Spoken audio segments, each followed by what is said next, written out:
예수 그리스도께서 마태복음 24장에 예언하신 말씀의 내용을 보면 주의 임하심과 세상 끝에는 무슨 징조가 있느냐, 이러한 제자들의 질문 앞에 첫째, 사람의 미혹이 일어날 것이다. 그리고 사회적 재앙으로 이제 전쟁, 기근, 재난, 전염병으로 인한 죽음의 공포와 두려움들이 임하는 사회적 재앙으로 임하게 될 거다. 근데 이 모든 건 있어야 할 일이고 끝이 아닌 재난의 시작이라고 말씀합니다. 반드시 있어야 될 일이다. 그래서 우리가 자연적 재해라고도 하고 사회적인 재앙이라고도 하는데요. 지금 전 세계에 기후 변화가 기후의 재앙으로 지금 다가오고 있습니다. 그래서 우리가 다양한 형태의 폭염, 폭우, 또 다양한 그러한 자연재해가 사람들로 하여금 가장 살기 힘든 상황이 되어지게 돼요. 그래서 이러한 사회적 재앙은 경제적 침체로 나타나게 되고, 그것을 통제하기 위해서 정치적인 통제가 일어나고, 그 통제에 하나님 사랑을 중점으로 하고 있는 기독교가 종교적 탄압을 받게 되고, 다시 말해 예수 그리스도의 이름 때문에 미움을 받고, 또 이렇게 신앙을 지키는 것 때문에 외부적 환난을 경험하게 됩니다. 그러함으로 많은 그리스도인들의 신앙에 영적 위기가 오게 되고, 그래서 많은 사람의 연약한 믿음이 실족하게 되고, 또 진리의 말씀 앞에 견고히 세워지지 못한 사람들은 영적인 합리화에 빠지게 돼요. 그러함으로 하나님을 향한 사랑이 식어지고, 또 이웃사랑, 영혼사랑이 식어지는 그러한 가장 위기가 오게 된다는 거죠. 이렇게 사람의 미혹이나 사회적 재앙이나 영적인 위기, 이런 것들이 세상 끝날의 징조로 나타나게 되는데, 이런 일이 일어나면 주의 재림이, 곧 다시 말해 주님의 다시 오심이 임박한 때임을 알고, 오히려 우리가 정신 차리고 깨어서 기도하고 말씀 무장, 영적 무장을 통해서 주님이 다시 오실 길을 예비하기 위하여 이 복음을 땅끝까지 증거함으로 주님의 재림을 준비하는 신앙이 되어야 할 줄로 믿습니다. 자, 정리를 해보면 세상 끝의 징조는 결과적으로 세 가지로 크게 나타난다 그랬어요. 첫째, 사람의 미혹이라 그랬어요. 대한민국 안에 작년 통계로 지금 자칭 그리스도라고 하는 그러한 사람들, 이러한 이단 사이비의 교주와 같은 자칭 그리스도라고 이야기하고 있는 사람이 40명이나 되고, 또 이단 사이비로 규정된 단체가 지금 이제 200개가 된다고 그러고요. 또 이단 사이비 단체에 미혹된 사람들의 수가 이제 200만이 되고, 그 중에 젊은이들이 지금 40만 정도까지 이렇게 통계를 보고 있습니다.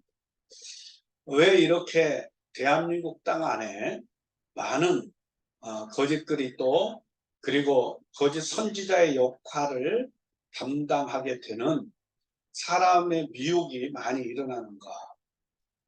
마지막 때가 되면, 추수 때가 되면 가라지가 많이 무성하게 되어지듯이, 결과적으로 반드시 이제 마지막 때 일어날 징조로 이제 약속되어져 있는 말씀과 같이 이제 거짓 그리스도, 거짓 선지자의 이 사람의 미혹이 많이 일어나게 된다는 거죠.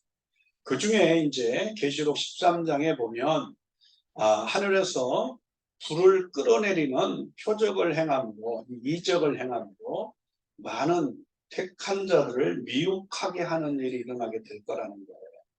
그래서 마귀의 권세를 받은 적그리스도와 그리고 그 적그리스도에게 권세를 받은 거짓 선지자들의 하늘에서 불을 끌어내리는 이러한 표적들이, 이적들이 결과적으로 많은 택한 자들을 미혹하게 되는 일이 생기게 된다.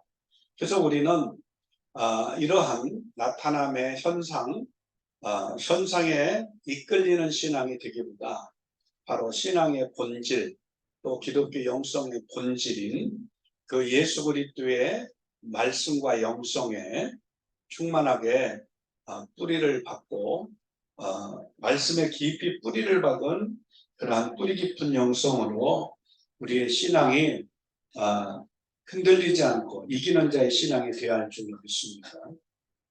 마지막 때에 말씀 무장, 영적 무장을 하고 승리하기 위해서 우리가 배우고 훈련하는 일이 얼마나 더 중요한지 잘 보여주고 있는 것 같습니다.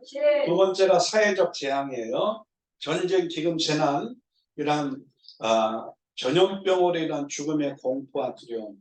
이것은 그냥 성경적으로 또 지식적으로 이렇게 와 닿는 게 아니라 오늘 2019년도에 시작되어진 그러한 중국의 우한 폐렴이 코로나19로 전 세계를 이제 전염병으로 인한 죽음의 공포와 두려움들로 워낙 크게 휩쓸고 지나가다 보니까 이러한 사회적 재앙이라는 것들이 실제로 우리 안에 일어나는 것들을 경험하게 됐죠. 전 세계가 지금 이제 신냉전 시대로 돌입하게 되면서 각종 전쟁 그리고 이제 자연적 재해가 지금 엄청나게 아주 우리를 힘들게 하고 있고 두려움으로 몰고 가고 있어요. 그런데 여러분, 이러한 사회적 재앙은 반드시 일어날 일이라는 거예요. 그렇기 때문에 이런 것들의 두려움으로 우리가 우리의 신앙을 참으로 포기하는 일이 아니라 오히려 이러한 가운데에서도 당연히 일어날 일임을 알고 두려워하지 말라는 주님의 말씀을 우리가 붙잡고 담대하게 이기는 신앙으로 무장되어져서 승리해야 할 줄로 믿습니다. 세 번째로는 영적인 위기인데요. 이 영적 위기는 예수 그리스도의 이름 때문에 미움을 받고 환난을 받다 보니 결국 실족하게 되는 일들이 일어나게 돼요. 그래서 우리가 영적인 위기에 가장 중요하게 여겨야 되는 게 영적인 어린아이 같은 믿음의 신앙생활을 가지고는 믿음의 수준으로는 절대로 영적인 위기를 이길 수가 없어요. 어린아이 같은 신앙이 반드시 이제 영적으로 성장하고 성숙하고 장성한 예수 그리스도의 인격의 분량에까지 자라가기 위한 이러한 영성이 충만한 영성적 삶의 변화를 우리가 훈련하고 심어야 할 필요가 여기 있는 줄로 믿습니다. 영적으로 성숙하고 장성한 분량에 이르면요, 어떠한 그러한 위기가 와도 하나님을 향한 사랑을 하되 목숨을 다하여 하나님을 사랑하며 경배하게 되고 마지막에 일어날 짐승 우상 앞에 경배하지 않고 또 짐승 우상 앞에 경배하는 자에게 주는 그러한 짐승의 이름이나 수, 이 표를 받지 않으면 매매를 할 수 없는 위기가 오거든요. 이런 때에 오늘 우리가 오직 영적으로 성장하고 성숙하고 장성한 분량에 이르는 믿음이 되면 우상 앞에 경배하거나 표를 받지 않고 오직 하나님을 사랑하고 뜨거운 영혼 사랑으로 이 복음을 땅끝까지 증거하기 위하여 힘쓰는 자, 복음을 위한 충성하는 자가 될 줄로 믿습니다. 끝까지 이러한 순교적 신앙으로 이기는 자가 되기 위해서는 반드시 마지막 때 세상 끝날에 징조로 나타나는 영적 위기를 우리가 인식하고 이 위기 가운데에서 아무리 뭐 믿음이 좋다라고 자기 판단 속에 있는 자라 할지라도 여러분 선줄로 생각하지 말고 넘어질까 조심하라 말씀한 것처럼 하나님 앞에 겸손하게 날마다 말씀에 깊이 뿌리를 받고 예수 그리스도의 영성으로 충만하여서 우리가 영성적 변화의 삶을 경험해 가기 위한 훈련을 통해 정말 영적으로 성숙하고 장성한 분량에 이르는 그러한 성숙한 신앙, 다시 말해서 이제 순교적 신앙을 우리가 반드시 무장하고 이기는 자가 되어야 할 줄로 믿습니다. 이러한 세상 끝날의 징조는 주님이 다시 오심을 깨닫게 해주는 사인이라고 말씀했어요. 주의 재림이 문 앞에 이르렀다라고 하는 임박한 것을 알려주는 사인이 이러한 세상 끝날의 징조라고 말씀하고 있어요. 그렇기 때문에 이러한 주의 재림이 임박한 그러한 마지막 때임을 우리가 분별하고 날마다 세상 끝날의 징조들을 우리가 당연히 있어야 할 일들임을 알고 그것들을 바라보고 해석하며 우리의 신앙이 이제 마지막 때를 준비하는 신앙이 되어야 할 줄로 믿습니다. 그래서 정리를 해보면 바로 마태복음 24장의 13절부터 15절까지의 말씀을 토대로 우리가 깨어서 기도하고 힘써야 할 일이 무엇인가를 이야기하고 있는데 13절의 말씀 보니까 끝까지 견디는 자가 되어야 될 줄로 믿습니다. 끝까지 견디고 인내하며 이기는 신앙이 돼야 된다는 거예요. 그것이 결과적으로 진리의 말씀에 깊이 뿌리를 받고 예수 그리스도의 영성으로 충만한 영적으로 성숙하고 장성한 분량에 이르기 위한 훈련을 통해서 이 변화의 삶을 경험해 가면서 그렇게 성숙한 신앙, 장성한 분량에 이르게 되면 끝까지 견디고 이기고 승리하는 신앙이 될 줄로 믿습니다. 우리는 이것을 순교적 신앙이라 표현해요. 오늘 순교적 신앙, 주를 위해서 이 복음을 위해 죽기까지 충성할 수 있는 그러한 믿음이 되기 위한 우리의 신앙 훈련이, 영성 훈련이 필요한 줄로 믿습니다. 두 번째로는 바로 14절에 바로 이 천국 복음을 온 세상에 전파하는 세계 복음화를 이루어가는 일에 동참하여 쓰임받아야 할 줄로 믿습니다. 이 천국 복음이 온 세상에 전파되어야 끝이 온다고 하는 마태복음 14절의 말씀을 토대로 우리는 이 복음의 그러한 빚진 자로서 오직 성령의 권능을 받으면 예수 그리스도의 증인이 되리라 말씀한 것처럼 우리가 마지막 때 약속한 늦은 비의 성령의 충만함을 통하여 정말 우리가 이제 이 복음을 들고 온 세상에 전파하여서 참으로 세상 가운데에 각 나라와 족속 가운데에 택한 자들이 복음을 듣고 주 앞에 나와 하나님을 예배하는 놀라운 일들이 일어나서 각 나라와 족속과 백성 가운데 그들의 방언, 그들의 언어로 하나님을 예배하고 마지막 주님이 다시 오실 때 보좌 앞에 나아가 구원하심이 하나님과 어린 양께 있다고 경배하는 그날이 오기까지 우리가 이 복음을 땅끝까지 증가하는 세계복음화에 동참하여 쓰임받는 저와 여러분이 되어야 할 줄로 믿습니다. 복음이 온 세상에 전파돼야 그제야 끝이 오기 때문에 주님이 다시 오실 길을 복음을 전하여 준비하고 예비해야 주님은 반드시 땅에 다시 오시기 때문에 주님이 다시 오실 길 예비하는 이 세계복음화를 이루는 일에 우리가 힘써야 할 줄로 믿습니다. 세 번째로 바로 우리가 힘써야 할 일이 15절에 바로 이제 짐승우상이 성전에 세워져서 하나님 대신 우상 앞에 경배하고 그 이름이나 수, 표를 받지 않으면 매매를 할 수 없도록 배교를 강요하는 박해가 일어나게 됩니다. 우리는 이것을 이제 계시록의 13장에도 또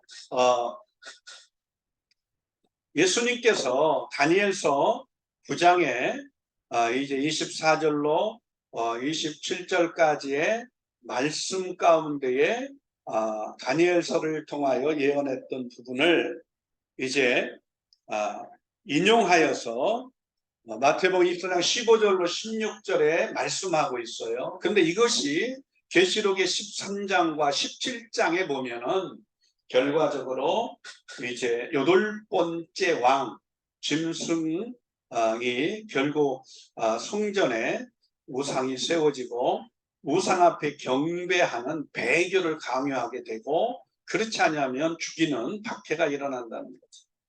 우리가 왜 주와 및 복음을 위해서, 다시 말해서 하나님만을 유일신으로 섬기고 하나님만을 목숨을 다해 사랑하기 위하여 순교신앙이 필요한지를 잘 보여주는 대목인 줄로 믿습니다. 그래서 우리가 반드시 이제 그리스도의 지상 재림을 앞두고 일어날 7년의 대환란, 창세 이후에 큰 환란, 그래서 큰 대자를 써서 대환란이라는 표현을 쓰고, 또 70일의 가운데에 69일에가 역사 속에 성취가 되고 남은 한 일에 7년이 이제 이스라엘의 성전이, 예루살렘 성전이 재건되어지고 구약제사가 시작되므로 7년 대환란이 시작된다는 거예요. 그런데 이제 후 3년 반에 들어서면서 42달 동안 성전을 짓밟은 권세를 이제 마귀에게 받아가지고 그 권세를 허락받아가지고 그리스도의 지상 재림을 앞두고 42달 동안 3년 반 42달 1260일 동안 이제 우상이 세워져서 그 우상 앞에 경배하지 아니하면, 우상 앞에 경배하지 아니하면 결국 매매도 할 수 없고 또 이 땅에서 그 배교를 하지 아니하면 살아갈 수가 없어요. 그래서 바로 전 세계에 이러한 짐승적 그리스도의 통치가 이루어지는 때에 우상 숭배하지 않고, 다시 말해 배교를 하지 않고 우리의 신앙을 죽기까지 지킬 수 있는 그러한 믿음이 필요한 줄로 믿습니다.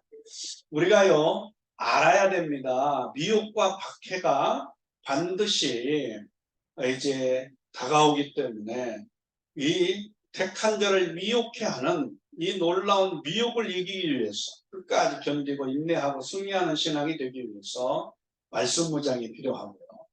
무엇보다 이 복음을 땅까지 증거하는 일에 힘써야 되고요.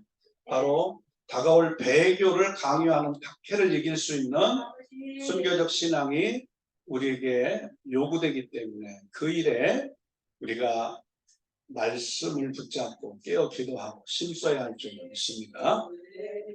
자, 이렇게 해서 마지막 때 우리가 이제 깨어서 기도하고 힘써야 될 3대 중점 사역이라는 게 있어요. 다시 말해서 주님이 다시 오실 길을 예비하는 교회가 이제 교회로서의 복음을 전하고 세계복음화를 이루는 그러한 선교하는 교회로서의 기능을 가지고, 이제 우리가 교회가 전도하고 양육하고 훈련하는 걸로 끝나는 게 아니라, 이제 목양 중심의 구조만이 아니라 복음을 땅 끝까지 증거하는 세계복음화를 위한 선교 중심의 구조가 겸비가 돼서 정말 교회가 주님이 다시 오실 길을 예비하는 그러한 교회로서의 쓰임받는 모습이 되어서 주님이 다시 오실 길을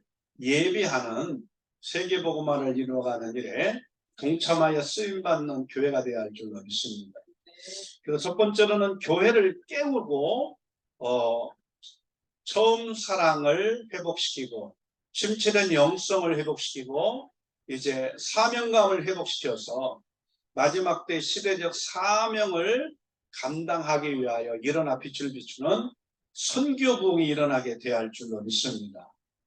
이러한 영성 회복과 선교 부흥을 일으킬 수 있는 그러한 교회를 깨우는 사역이 첫 번째로 필요하기 때문에 이러한 관점에서 이 회복과 부흥 운동을 주도해 가야 할 그러한 하나님의 사람들이 필요한 줄로 믿습니다. 그런가 하면 두 번째로는 바로 세계 속에 흩어져 있는 193개 나라에 나가 있는 한민족 디아스포라가 있고요. 그들이 750만 정도가 된다고 추산하고 있는데 그 193개 나라에 흩어진 한민족 디아스포라 750만이 세운 교회가 이제 6,000개 교회가 된다고 그러죠.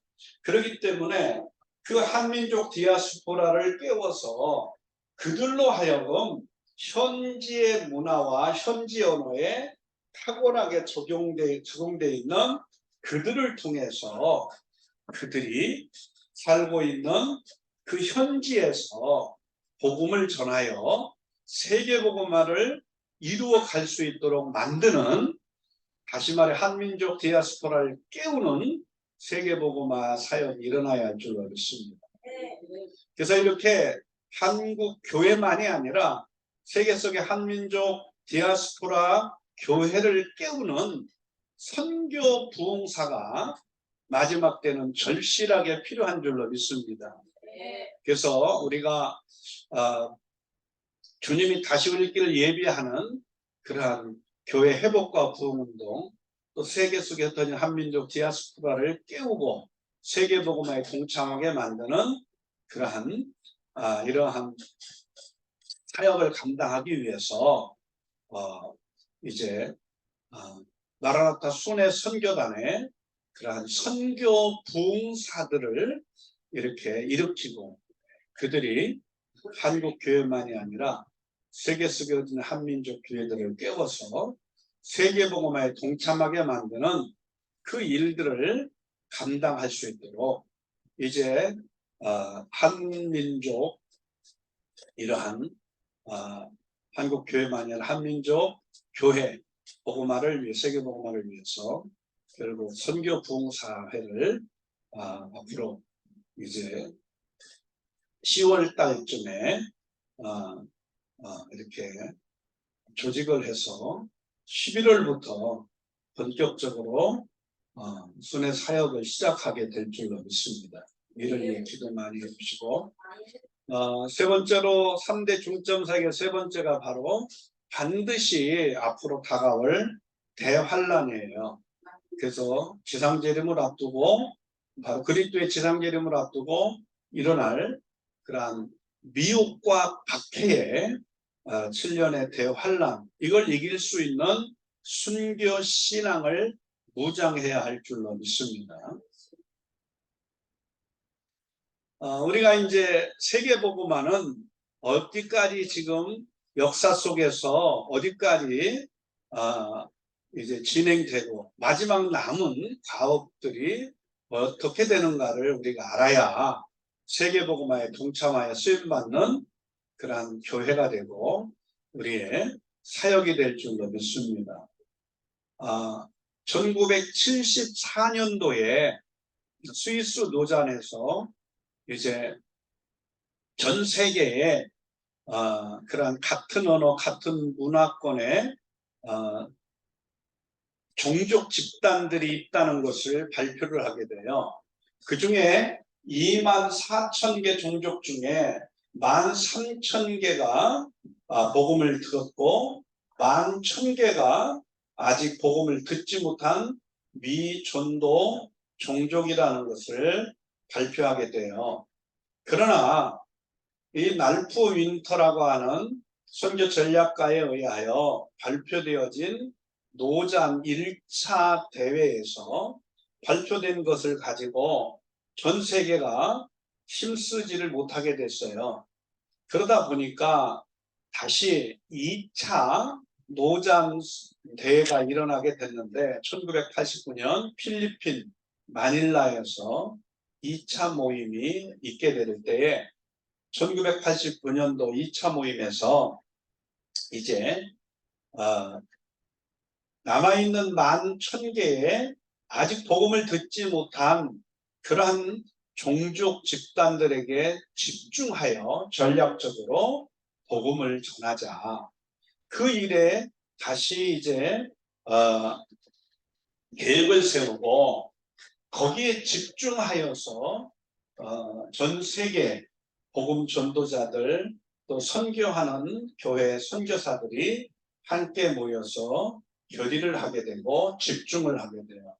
그러다 보니까 1989년도에 11,000개에 집중을 해서 12년 동안 2001년까지 12년 동안 복음을 전했더니 놀라웠게도 이 맞춤식 그러한 복음 전도의 전략을 가지고 그렇게 집중한 결과 3,000개의 종족이 복음화가 되는 일이 일어납니다.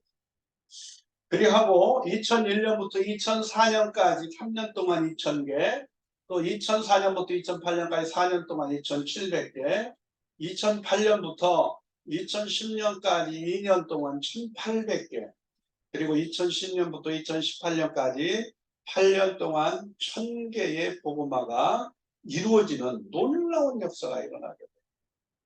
그래서 기독교 역사상 예수 그리스도의 탄생부터 시작하여 성령이 오시고 오순절에 성령이 오시고 예수 그리스도의 복음을 증거하는 이 일들이 시작된 일에 지나간 30여 년 동안 89년도부터 2018년까지의 30여 년 동안에 엄청난 세계복음화가 이루어지게 된 거예요.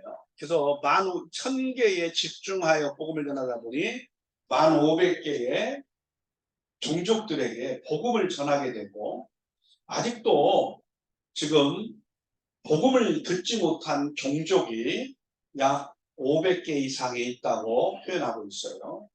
그런데 여러분 그들의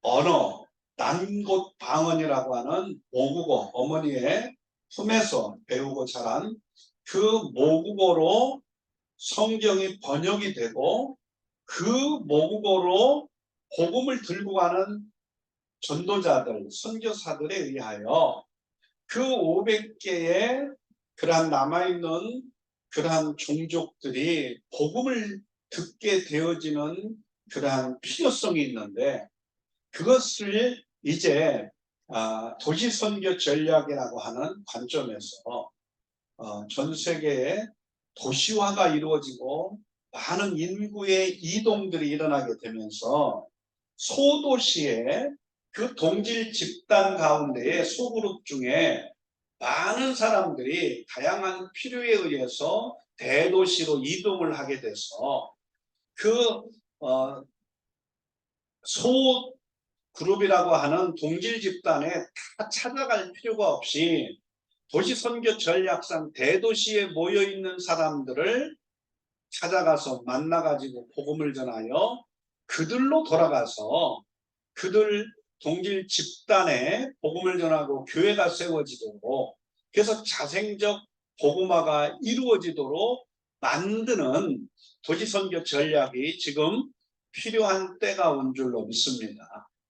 그래서 인구가 100만이 되고 대도시가 형성된 곳이 이 남아있는 500개 중에 약 70개 정도로 구분이 되는데 거기에 집중해서 이제 모여 들어온 그러한 동질 집단들에게 복음을 가서 전할 수 있는 사람들을 만나가지고 복음을 전하고 그들이 가서 복음을 전하여 자생적 교회가 세워지게 만들어 종족 복음화가 이루어지는 가운데에 전략으로 이제 실행하게 되는데 그 일이 얼마나 걸릴까 놓고 볼 때 성경 번역과 그리고 그들의 언어로 복음을 들고 가는 선교사의 파송과 사역을 통하여 이 도시 선교 전략으로 하게 되면은 약 10년 정도면 이제 세계 복음화는 가능할 수 있다. 물론 뭐 복음을 듣기만 했다고 해서 한 종족에게 교회가 하나 세워졌다고 해서 다 종족 복음화가 이루어지는 건 아니죠. 예수 그리스도의 제자 훈련도 필요하고 영성 훈련도 필요하고 또다시 복음을 전할 수 있는 그러한 선교 훈련도 필요한데요. 어찌됐든 이런 가운데에서 아직도 지금 세계 가운데 5대양 6대주 2만 그러한 4,000개의 종족 집단 가운데에 복음을 듣지 못한 종족 집단들이 이제 앞으로 복음을 듣고 다 그 종족 안에 교회가 세워지게 되는 놀라운 일들이 이제 일어나는 시간들이 빨리 올 수 있다는 거예요. 할렐루야. 그래서 지금 우리가 생각하는 것처럼 세계복음화가 뭐 우리 때는 안 되고 우리 다음 세대나 한참 있어야 된다. 이러한 막연하고 안일한 생각보다는 우리 때에도 가능할 수 있다. 그래서 오히려 우리가 지금 남아있는 우리의 그러한 생애에 남아있는 시간들 정말 우리가 깨어서 기도하고 무장해서 세계복음화를 이루어가는 일에 기도와 물질 후원으로 동참하고 또 단기 순회 선교로 그러한 현지 선교사의 충체적 필요를 채우는 순회 선교에 동참하고 그래서 세계복음화가 빨리 이루어져서 이제 주님이 다시 오실 길을 예배하는 그 일에 우리가 힘쓰는 자들이 되어야 할 줄로 믿습니다. 이렇게 이제 이 예루살렘에서 시작된 복음이 지중해 안을 중심으로 이제 유럽에 복음이 증거되고요. 그리하고 그 유럽에서부터 이제 이 복음이 뭐 아프리카, 아시아, 오세아니아 그리고 그 대서양을 건너서 북아메리카 또 남아메리카 5대양의 6대주에 그렇게 1차, 2차 그 세계 복음화의 전략이 결국 해안을 중심으로 배를 타고 다니면서 유럽에서 포르투갈, 스페인 이런 곳에서 이제 해양 학교가 세워지고 당시에 해양술이 발달되어지므로 배를 타고 탐험을 통해서 결과적으로 아프리카의 희망봉을 넘어서 인도로 복음을 전하러 가게 되고 또 영국에서 바로 요 배를 타고 결국 중국에까지 복음을 전하게 되고 또 유럽을 휩쓸었던 이 복음이 결과적으로 이제 대서양을 건너서 북아메리카로 남아메리카로 또 오세아니아주로 또 아시아로 계속적으로 복음이 확산되고 있는 상태고요.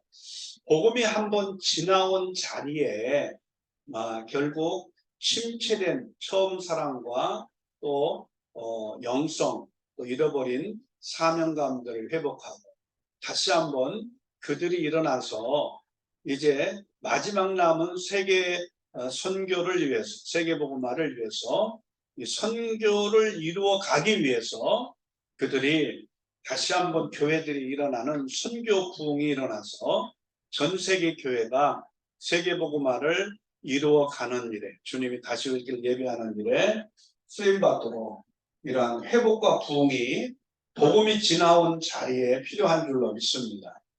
이 복음은 지금 한 바퀴 돌아서 결국 이제 아시아를 통해서 서쪽으로 진행되고 이 복음은 다시 지금 예루살렘으로 진행되고 있습니다.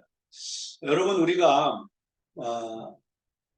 유보되어진 이스라엘의 그러한 구원의 역사가 결과적으로 이제 땅끝까지 5대양 6대조 세계복음화가 이루어지게 되면 바로 그 복음이 다시 예루살렘으로 이제 가게 돼서 그 남은 유보되어진 유대인들이 복음을 듣고 주께로 돌아오는 역사가 일어나게 될 줄로 믿습니다. 자, 이렇게 세계복음화가 이루어지면 이제 반드시 다가오게 되는 게 7년 대환란이에요. 그래서 앞으로 이 미혹과 박해라고 하는 주님의 그리스도의 지상재림을 앞두고 일어나는 대환란, 이 다가올 7년 대환란을 준비하려면 우리가 요한계시록의 말씀 무장이 필요합니다. 마지막 때에 일어날 일들을 반드시 속히 일어날 일들을 계시한 요한계시록의 말씀, 구속사적 종말론이라 표현하는데요. 성경의 구속사 속에서 마지막 완성이 될 그러한 종말론 요한계시록을 우리가 바로 알아야 성경적이고 구속사적인 종말론을 우리가 올바르게 알아야 잘못된 시한부 종말론이나 조건부 종말론으로 인한 많은 그러한 마지막 때에 잘못된 종말론에 인하여서 미혹하는 자들이 많이 일어나고 있는데 우리가 올바른 성경적이고 구속사적 종말론을 통해서 예수 그리스도의 다시 오실 것을 소망하며 예수 그리스도의 다시 오실 길을 예비할 수 있는 성숙한 신앙, 순교적 신앙으로 이 복음을 땅까지 증거해야 할 줄로 믿습니다. 그러기 위해서 대환란을 준비하기 위한 첫 번째는 70일에와 남은 한일회를 이해해야 된다. 다니엘서 9장 28절 27절에 70일에로 정한 기간이 69일에가 성전 재건으로부터 그리스도의 기름 부은 자가 끊어지는 그리스도가 이 땅에 오셨던 같이 그때까지를 69일이라고 보고요.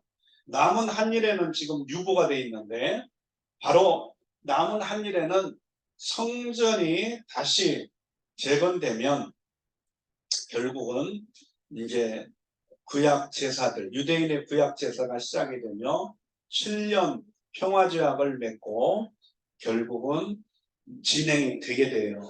그래서 전 3년 반, 후 3년 반으로 7년이라는 시간의 내용들이 이제 한일회로 진행이 되는데요. 바로 그리스도의 지상재림을 앞두고 42달, 후 3년 반이 되는 42달, 1260일 동안 이제 마귀의 권세를 받은 여덟 번째 왕 짐승적 그리스도가 성전에 우상을 세우고 우상 앞에 경배하지 않으면 또 매매를 할 수 없는 이러한 박해가 이루어지게 돼요. 그래서 배교를 강요하고 박해가 이루어지기 때문에 앞으로 그러한 일들이 어떻게 일어날 것인가를 성경을 통해서 우리가 바로 아는 게 첫 번째로 70일의 가운데 남은 한일의 중요한 부분인 줄 믿습니다. 이런 다가올 대환란을 이기고 승리하는 신앙이 되기 위해서 두 번째로 우리가 소아시아 7교회, 대표적인 7교회의 특징을 나타내고 있고 그 교회에 우리 다시 오실 주님이 이제 교회 특징에 맞춰서 나타나셔가지고 칭찬과 또 책망도 하고 권면도 하며 약속하신 내용이 있어요. 상에 대한 약속. 그래서 교회는요 정말 앞으로 반드시 일어날 일들을 바로 알고 우리가 준비해서 이기는 자의 신앙이 될 때에 결과적으로 다양한 7교회가 똑같지 않거든요. 다양한 특징들이 있지만 거기에 나타나신 예수 그리스도의 모습도 다양한 모습으로 나타나셔서 칭찬과 때로는 책망, 권면을 하시고 상을 약속하시거든요. 이런 것들을 우리가 마지막 때를 살아가는 교회가 된 저와 여러분도 마지막 교회가 되는 마지막 주자와 같은 우리 마지막 때를 살아가고 있고 시대적 사명을 감당해야 될 교회도 이러한 교회마다의 특징이 있다는 거. 할렐루야.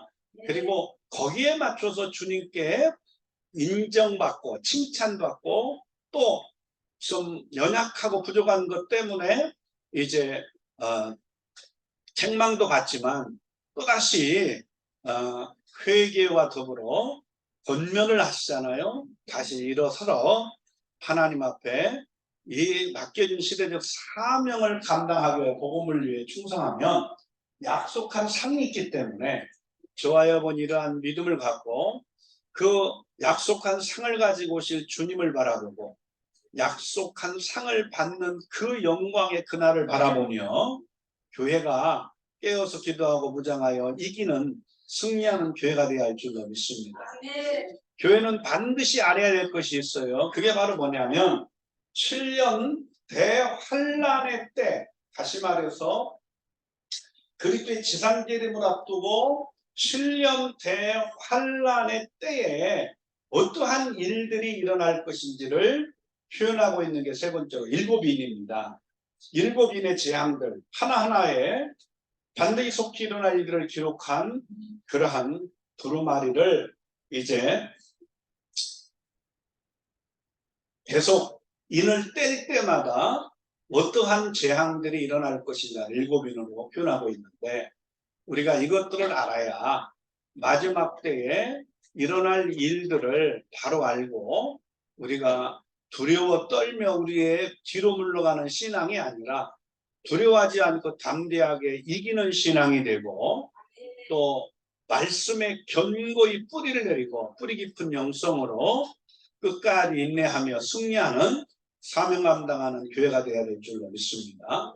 자, 이런 가운데에서 네 번째로 알아야 할 것은 바로 전 3년 반에 이제 두 중인들이 사역을 시작하게 되고 또 하나님이 이제 일곱 나팔 재앙을 통하여 3분의 1씩 이제 경고 나팔이 이루어지고 회개를 시키고 세상에 속한 자들을 회개시키고 대추수의 역사를 이루어가고 마지막 일곱 번째 나팔은 이제 순교자의 수가 차고 나면 이제 하나님의 나팔 일곱 번째 천사가 부는 마지막 나팔에 그러한 첫째 부활이 일어나고 공중의 혼인잔치에 끌려 올라가는 휴거의 역사가 일어나게 될 줄로 믿습니다.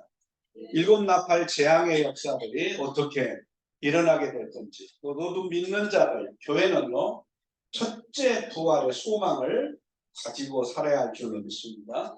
그런가 하면 이제 일곱 대접 심판이 바로 회개하지 않고 하나님을 향하여 끝까지 대적하며 마귀의 권세를 받은 적그리스도를 경배하며 우상 경배하고 섬기는 그러한 자들에게 임하는 그러한 대접 심판이 있습니다. 일곱 대접 심판의 역사 가운데에 우리가 가장 첫 번째로 짐승 우상 앞에 경배하고 매매를 할 수 있는 표를 받은 자 그 사람들에게 종기가 일어나고 그들이 고통을 받는 첫 번째 그러한 대접 심판이 일어나게 되는데요. 우리가 계시록 14장에 보면 끝까지 우리가 핏값으로 산 교회가 어린 양 대신 예수 그리스도의 인도를 따라서 아무리 환란이 있고 어려움이 있더라도 죽음의 위협이 있더라도 결국은 우리가 이 모든 박해를 이기고 환란과 박해를 이기고 승리하게 되어져서 어린 양을 끝까지 따라가면 바로 첫째 부활에 동참하는 놀라운 그 보좌의 영광의 자리에 서게 되는 자가 될 줄로 믿습니다. 근데 반대로 어린 양의 인도를 따라가지 않고 그 마귀의 권세를 받은 적그리스도에게 경배하고 결국 그 표를 받아서 세상에 속한 육신의 안일함과 편안함을 추구하는 자들은 반드시 일곱 대접 심판의 대상이 되게 되는 줄로 믿습니다. 그리고 이제 그리스도의 지상 재림이 이루어지게 되고 계시록 19장에 그리고 아마겟돈 전쟁이 일어나고요. 그리고 처음 하늘과 처음 땅은 없애고 천년 왕국 그리스도께서 만드신 새 하늘과 새 땅 그리스도의 통치하시는 천년 왕국에서 왕로로 타는 놀라운 일들이 첫째 부활에 동참한 자들에게 일어나게 될 것이고요. 그리고 천년이 차면 둘째 부활이 일어나고 백보자 심판 뒤에 영원한 천국, 영원한 유황 불못으로 갈라지게 되는 세상이 올 줄로 믿습니다. 우리는 이제 사실은 세상 끝날이라고 하는 징조를 통해서 정말 이 세상 종말이 얼마 남지 않았다라는 건 다 이구동성으로 지금 나타나는 현상을 통해서 다 공감을 하고 있잖아요. 그런데 여러분 믿는 자들은 그리스도인들은 알아야 할 것이 반드시 얼마 남지 않은 세상 말세지 말에 이 종말의 현상들을 통해서 이제 다가올 앞으로의 그리스도의 지상 재림을 앞두고 일어날 이러한 7년의 대환란 반드시 교회가 알고 준비하고 무장하여 시대적 사명을 감당하고 결국 첫째 부활에 동참해서 결국 그리스도가 다시 오시는 그날 그 영광의 자리에 참여하고 통치하시는 천년왕국의 왕노릇하고 천년 동안 왕노릇하고 둘째 부활 백보자 심판 이후에 영원 천국에서 세대토록 왕노릇하는 저와 여러분이 돼야 할 줄로 믿습니다. 할렐루야.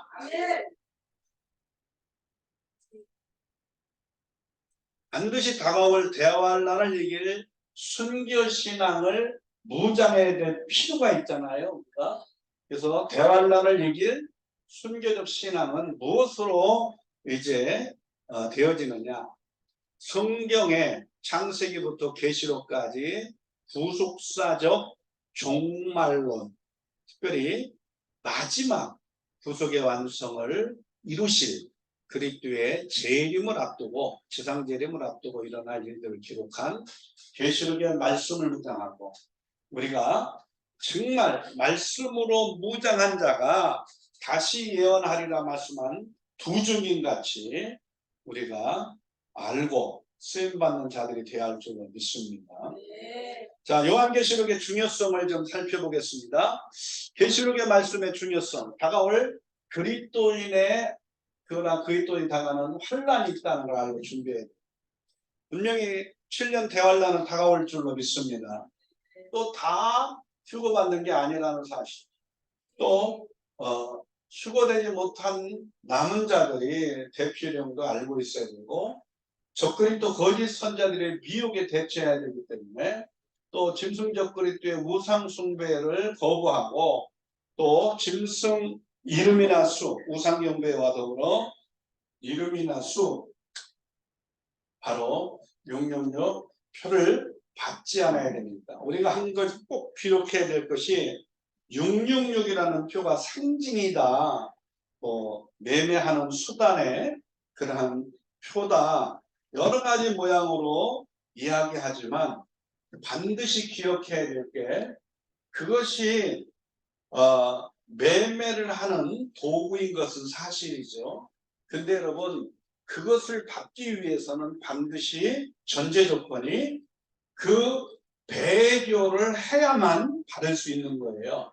하나님 대신 성전에 세워진 짐승 우상 앞에 바로 경배해야만 그 짐승의 이름이나 수가 되는 표를 받게 되어요. 그렇기 때문에 오늘 배교가 되어지면 계시록 14장의 어린 양의 인도를 따르지 않고 짐승 우상 앞에 경배하고 그 표를 받은 자가 영원한 지옥불에 들어간다는 것을 확실하게 우리에게 말씀하고 있어요. 그렇기 때문에 우리가 666이라고 하는 이 표에 대해서 사람들이 자꾸 상징이다. 그리고 매매를 하는 하나의 경제 수단에 불과하다. 다양한 모습들로 받아도 괜찮다고 하는 그러한 표현을 강조하는 사람들이 많이 나타나는데, 여러분, 우리가 이 표를 받아서 매매를 할 수 있는 수단인 이 표를 받으려면 짐승우상 앞에 우리가 경배를 하고 표를 받아야 돼요. 다시 말해 배교를 하지 않고는 절대로 받을 수가 없다는 거죠. 우리 일제 36년에 신사참배에 대한 문제들이 합동 측의 총회 안에서 강압적으로 결의가 되면서 신사는 하나의 그냥 이 의식에 불과하다. 종교의식에 불과하다. 이것을 신으로 볼 것이 아니다. 그래서 우상숭배가 아니다. 그렇게 배교가 아니라고 강조하면서 신사참배를 하도록 강요를 하고 강압에 의해서 결의를 했던 적이 있었어요. 근데 몇 년 뒤에 그 총회에 결의했던 것들을 다시 회개하고 결국은 철회를 하는 결의를 하게 됩니다. 아니다.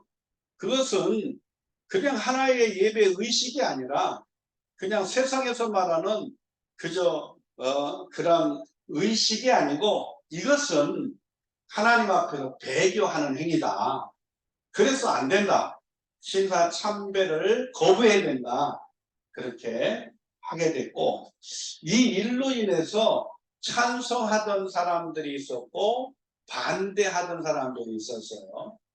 찬성하는 교회의 그러한 목사님들이 결과적으로 때가 되어서 그것들을 주도해 가기도 하고, 반대하는 사람들이 이제 많이 순교를 당하기도 했죠.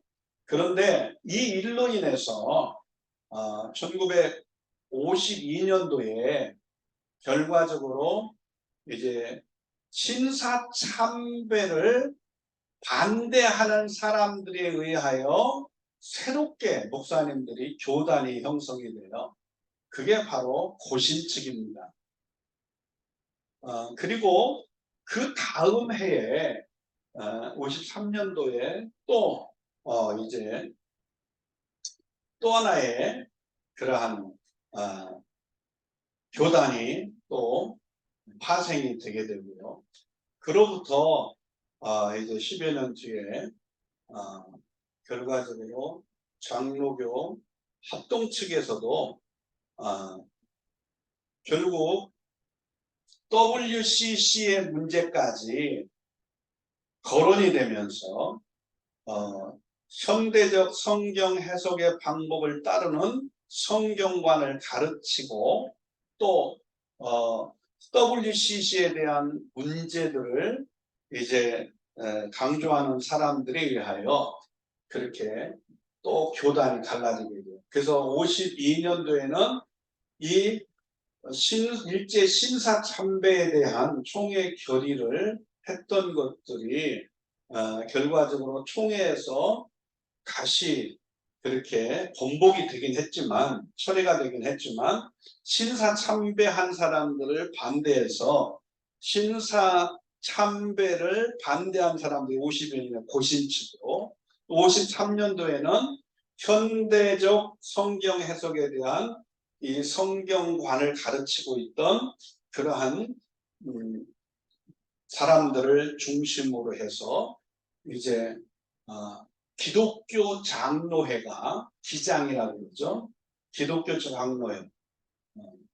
현대적 성경관을 이제 현대적 해석으로 해석하는 성경관입니다. 그래서 결국 기장 측이 이제 또 하나가 생기게 됐고, 그로부터 10년 뒤에 이제 생긴 것이 바로 WCC 문제를 찬성하는 파, 반대하는 파, 그렇게 해서 하나는 합동 측, 하나는 통합 측으로 갈라지게 돼요. 그러니까 이 한국 기독교 역사 속에서도 결국은 뭐 그거 하나의 그냥 종교 예식에 불과하지 뭐 그게 무슨 배교까지 되느냐, 이렇게 가볍게 생각했던 사람들이 이제 그때는 옳은 것 같고 그것을 통해서 막 주장을 하고 한국교회를 이끌어갔던 신사참배를 주도해 갔던 사람들이 있었거든요. 근데 역사 속에서 보면 그들이 때가 돼서 보면은 잘못된 선택을 했던 것을 이제 강조하고 있고, 그들이 때가 되어서 시간이 흘러서 회개하고 한국교회 앞에 회개하고 신사참배 결의를 하고 주도했던 것들을 회개하고 이제 돌아서는 걸 보게 돼요. 그러면 당시에 그 환경, 그 문화 속에서 신사참배가 뭐 괜찮다 그런 추세 가운데 있을 때 신사참배를 반대하며 목숨 걸고 일제에 신사에 참배하지 않는 그러한 목회자들을 잡아다가 이제 가두기도 하고 죽이는 그 일제의 그 박해 속에서 결과적으로 순교하는 사람들이 많이 일어나기도 했지만, 기독교 역사 속에서는 그들이 다 어떻게 돼요? 믿음 지키다가 순교한 순교자로 인식을 하잖아요. 여러분, 이게 이제 다시 돌아와서 마지막 때에 666표라고 하는 것 자체가 상징이다, 받아도 된다, 매매하는 수단인데, 경제 수단이 있는데 우리가 뭐 현금이 아니라 카드를 쓰듯이, 카드는 분실위험이 있기 때문에 몸에다가 칩으로 이식을 해서 정보가 들어가 있는 그 칩을 통해서 이마나 결국은 손등에 그 칩을 이식해서 가지고 다니고 그것들을 통해서 경제수단을 갖게 될 것이다. 그래서 그렇게 인식하면서 하나님의 매매 수단인데 어떠냐, 이렇게 생각하기 쉬울 수 있지만 반드시 전제 조건이 배교를 하지 않고는 표를 받을 수가 없다. 우상 숭배를 하지 않고는, 우상 앞에 경배하지 않으면 표를 받을 수가 없다. 오늘 이 사실은 마치 신사참배가 그 당시에는 하나의 종교의식에 불과한 거다, 아무것도 아니다, 배교하는 게 아니다, 그렇게 생각했지만 역사는 그렇게 표현하고 있지 않잖아요. 우리가 이것들을 좀 정말로 중요하게 여겨야 된다는 거죠. 자, 이런 가운데에서 이제 8번째는 바로 두 증인의 말씀 부정과 순교자의 영성으로 첫째 부활에 참여하는 자가 되려면 짐승우상 앞에 경배하지 않고 표를 받지 않고 끝까지 이 복음을 전하고 믿음 지키다가 순교적 신앙으로 순교해야 된다. 이렇게 되어야 첫째 부활에 참여하는 자가 될 줄 믿습니다. 이제 마지막 주님의 재림과 천년왕국, 영원한 주의 소망을 가지고 살아가야 하기 때문에 요한계시록의 말씀 무장은 우리가 마지막 때를 준비하기 위해서, 다가올 대환란을 이길 수 있는 순교신앙을 보장하기 위해서 반드시 필요한 줄로 믿습니다. 자, 요한계시록의 전장을 잠깐 보면 첫째가 바로 2장, 3장은 가장 중요한 계시록의 이 예수 그리스도의 계시를 전달받은 주 대상이 교회입니다. 교회. 그러니까 여러분, 계시록이 교회를 향하여 포커스가 돼 있지 세상을 향하여 포커스가 돼 있지는 않아요. 그러니까 우리가 뭐 세상에 이러한 심판이 있게 될 것을 말씀하고는 있지만 이 심판이 두려워할 게 아니라 교회의 향하여 계시하시고 약속하시고 그 허락하시는, 두려워하지 말라고 권면하시는 주님의 말씀에 초점을 두는 교회가 되어야 할 줄로 믿습니다. 그러면서 4장 5장은 바로 이제 요한이 그 천상에 이끌려 올라가서 그 반드시 속히 일어날 그 일들을 계시한 두루마리를 보게 돼요. 그 두루마리를 이제 누가 뗄 건가? 어린 양이 뗄 거다. 그래서 이제 세 번째 6장에서는 7인을 뗍니다. 7개 봉인된 인을 하나씩 뗄 때마다 어떠한 일들이 일어날 것을 7인의 재앙을 통해서 보여주고, 8장 9장은 7나팔, 그리고 16장은 7대접 심판에 대해서, 7장, 14장, 15장은 14만 4천인들, 다시 말해서 하나님이 택하여 이마에 인침을 받은 하나님의 이름이나 수, 그 인침을, 하나님의 인침을 받은 자들이 이제 14만 4천의 하나님의 택한 자들의 수예요.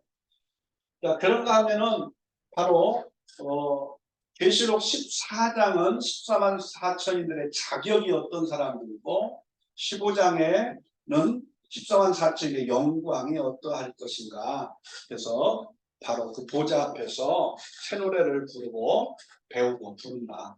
그 다음에 10장에서는 작은 두루마리의 말씀을 먹는 두 증인들이 나오고요. 11장은 그 10장에서 작은 두루마리의 말씀을 먹은 자들이 이제 예언하며 두 증인의 사역을 하는 내용이 11장에 나와요. 그래서 11장은 두 증인들이 마지막 때 이 말씀을 먹고 전하면서 이제 권세를 줘가지고, 모세와 엘리야와 같이 권세를 줘서 열심히 3년 반 동안 사역을 하지만 3년 반의 사명이 끝나면 결국 이 짐승, 8번째 짐승적 그리스도에게 죽임을 당합니다. 3일 반 만에 다시 살아나고 이리로 올라오는 음성을 듣고 이제 7번째 나팔에 바로 첫째 부활에 동참해서 바로 올라가게 돼요. 공중헌장에서. 이게 계시록 11장의 내용들이에요. 그 다음에 이제 바로 13장은 바로 적그리스도, 땅에서, 바다에서 올라오는 적그리스도, 땅에서 올라오는 짐승, 거짓 선지자, 그리고 이 17장 18장에 바로 음녀, 그리고 바벨론이 나오고 심판이 임하게 돼요. 그 다음에 20장은 천년왕국, 그리스도의 지상 재림이 19장에 일어나고, 그 다음에 20장은 천년왕국이, 21장, 22장은 새 예루살렘 성에 대한 그러한 내용들이 나오고요. 3대 싸움이 나와요. 9장에 이제 유브라데 강에 이제 6번째 나팔이 부러질 때, 6번째 나팔이 부러질 때 바로 유브라데 강에 이렇게 대기 중이었던 4명의 천사들이 풀려나면서 2억이나 되는 천군 천사로 3분의 1, 지상의 3분의 1을 죽이는 대추수의 역사입니다. 그 다음에 19장에 보면은 바로 그리스도께서 이 땅에 지상 재림할 때에 이제 아마겟돈으로, 다시 말해 무기또라고 하는데, 이 아마겟돈에 그러한 전쟁이 일어나서 그 전쟁 때에 지상 재림하신 예수 그리스도가 입에서 나오는 모든 검으로 결과적으로 이제 그 동방에서 모인, 예루살렘 아마겟돈으로 모인 그 모든 동방의 새 왕들이 데리고 온 군사들을 다 그리스도께서 입에 나오는 검으로 다 죽이게 됩니다. 20장에는 이제 천년왕국이 차고 나면 마귀가 무저갱에서 풀려나와서 바로 미혹의 역사를 이루고 곡과 마곡의 반란이 일어납니다. 이 싸움이. 그래서 하나님께서 그 불을 끌어내려서 그 미혹되어져서 반란을 일으킨 국가 마국의 이러한 전쟁이라고도 표현하는 이 반란을 일으킨 자들을 다 죽이고 둘째 부활이 일어나고 백보자 심판이 일어납니다. 자, 요한계시록의 전체 큰 구조를 다시 한번 정리하면 일곱 교회, 예수 그리스도의 계시를 받은 교회를 일곱 교회를 2장 3장에서 일곱인 재앙은 7년 대환란 시작과 전체 기간에 일어난 일들을 계시록 6장에서 보여주고 있고요. 일곱 나팔 재앙, 바로 전 3년 반에 진행되는 3분의 1씩만 깨지는 땅, 바다, 강물 전체 3분의 1씩 이렇게 깨지는 경고나팔이에요. 계시록 8장. 그리고 순교자의 수가 차면 일곱 번째 마지막 나팔, 하나님의 나팔이라고도 하고, 일곱 번째 천사가 부는 나팔, 마지막 나팔이라고요. 첫째 부활이 나고 공중에 그 끌려 올라가는 휴거가 일어나요. 계시록 11장에 나타나고 있고요. 그 다음에 이제 일곱 대접 심판, 후 3년 반에 진행되는 그러한 바로 마귀에게 권세를 받은 적그리스도, 이 여덟 번째 짐승 적그리스도의 보호자 앞에 장으로 믿지 않는 자들에게 일어나는 심판이라고 하는 계시록 16장. 지상재림, 그리스도의 재림과 아마겟돈 전쟁에 대한 내용이 계시록 19장에 있고요. 천년왕국, 새하늘과 새 땅, 바로 오직 다시 오신 예수 그리스도가 처음 하늘과 처음 땅은 없애고요. 이 지구가 다시 갱신돼 가지고 이 지구에 있는 것들을 그대로 쓴다. 아닙니다. 처음 하늘과 처음 땅은 하늘에서 이제 정말 새하늘과 새 땅의 모습은 계시록 21장에 전혀 달라요. 처음 하늘과 처음 땅과 다릅니다. 이 처음 하늘과 처음 땅 지구는 다 없어지고 새하늘과 새 땅을 창조하셔가지고 그리스도께서 통치하는 그 나라를, 다른 말로 그리스도가 통치하시는 나라, 이것을 1000년 동안 진행된다. 그래서 천년왕국이라. 그리스도의 왕국 천년. 계시록 20장이고요. 둘째 부활과 백보자 심판, 이 1000년 후에 마귀의 미혹과 반란이 일어나고 그 미혹에 빠져서 반란을 일으킨 자들을 죽이고 둘째 부활이 일어나고 백보자 심판이 일어나고 계시록 20장. 전체 큰 구조예요. 다시 한번 계시록의 전체 구조 가운데에서 이제 각 장의 핵심적인 제목을 좀 보면, 바로 1장은 이 땅에 다시 오실 영광스러운 예수 그리스도의 모습과 함께 그분이 계시하신 내용이에요. 근데 그 계시가 예수 그리스도의 계시가 1장 1절에 시작하는데, 반드시 속히 일어날 일들을 하나님께서 그 예수 그리스도를 통하여 그 종 요한에게 이제 보여서 일곱 교회에 보내는 거예요. 그래서 지시하신 예수가 2장 소아시아 4교회, 그래서 에베소, 서머나, 그리고 버가모, 그 다음에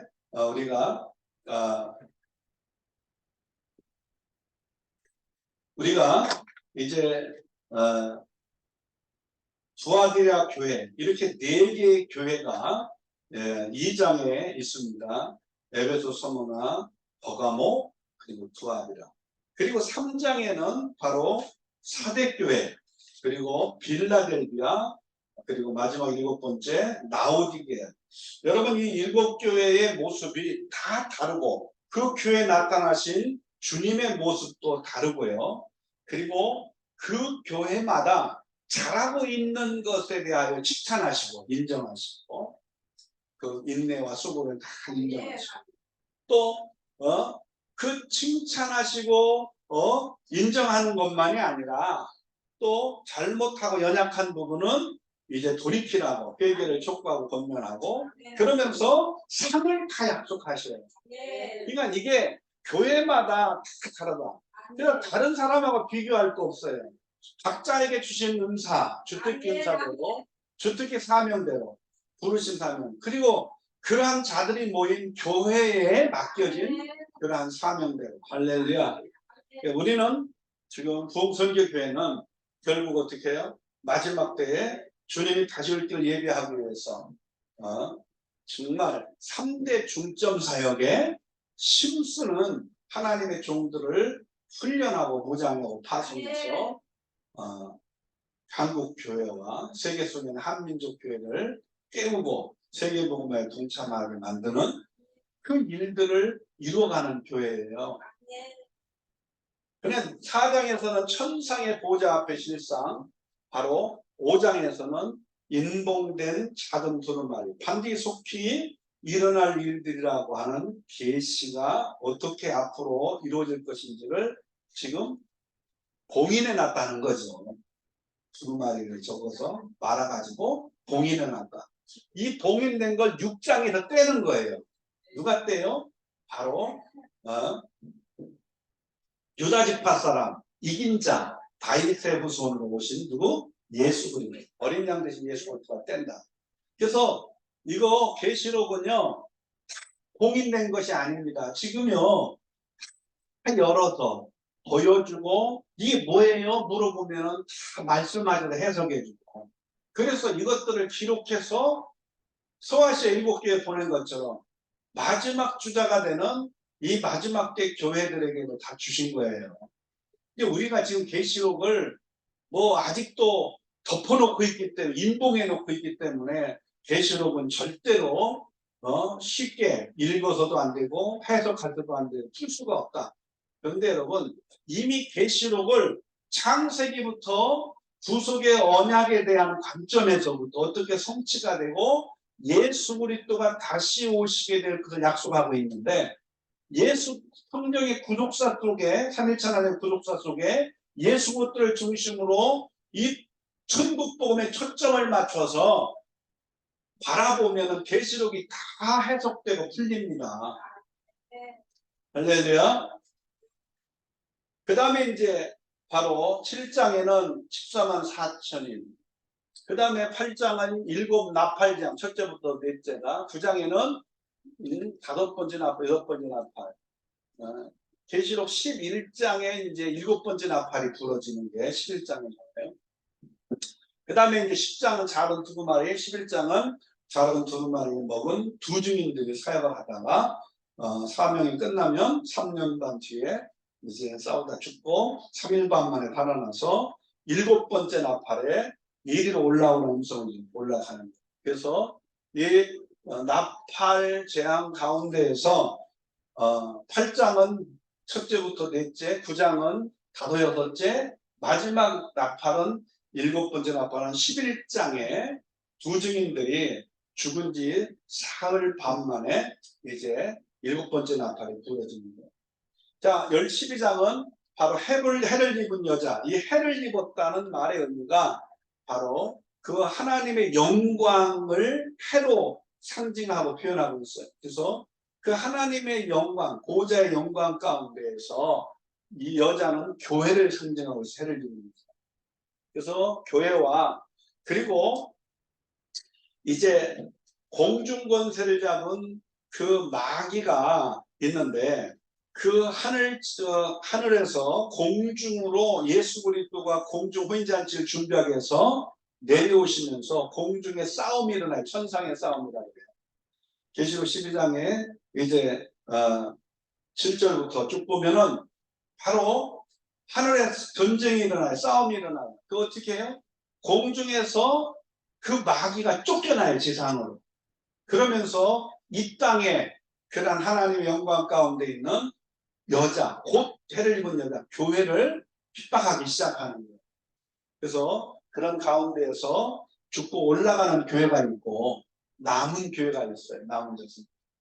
자, 13장은 바로 두 짐승, 바다에서 올라오는 짐승, 땅에서 올라온 짐승. 그래서 바다에 올라온 짐승은 적그리스도, 땅에서 올라오는 짐승은 거짓 선지자를 표현하고 있다. 14장은 14만 4천의 영적 자격, 새 천사의 메시지가 있고 곡식과 포도송의 추수 역사가 있어요.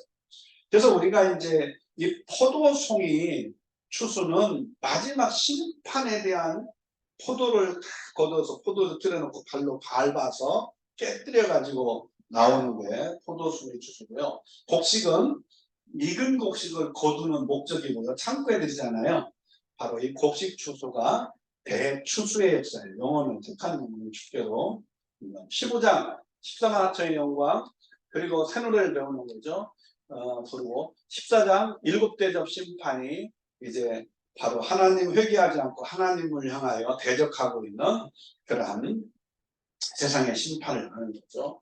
17장 세상의 그러한 음료 세상 바벨론의 실상과 바벨론의 심판이 18장에 일어나면 19장 지상의 그러한 재림하시는 예수 그리스도의 모습을 표현하고 있고 아마겟돈 전쟁이 때문에 20장 천년왕국 새하늘과 새 땅에 1000년 동안 그리스도가 통치하는 그리스도의 왕국 바로 백보다 또한 심판이 표현되고 있고 21장 바로 이 새하늘과 새 땅인 새 예루살렘 성이 어떠한 모습인가를 설명하고 있고 22장은 마지막 권면의 말씀입니다. 자, 오늘 여기 계시록 22장 12절에 한번 보면은 보라 내가 속히 오리 내가 줄 상이 4개 있어 각 사람이 그가 행한 대로 갚아주리라.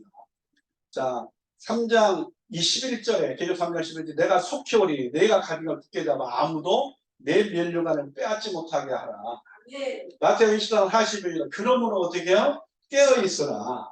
어느 날에 너희 주가 임을 너희가 알지 못한다. 그래서 이러므로 너희도 준비하고 있어라. 생각하지 않을 때 인자가 오리라. 마태복음 24장 44절에 그러면서 45절에 충성되고 지혜 있는 종이 되라는 거예요. 주인에게 그 집 사람들을 맡아 때를 따라 양식을 나눌 자가 누구냐. 우리는 이제 마지막 때에 필요한 말씀 식어진 처음 사랑 또 침체된 영성 그리고 놓쳐버린 그런 사명감을 다시 한번 회복해서 그런 선교복음을 이루어서 세계복음화에 동참해야 될 줄 믿습니다.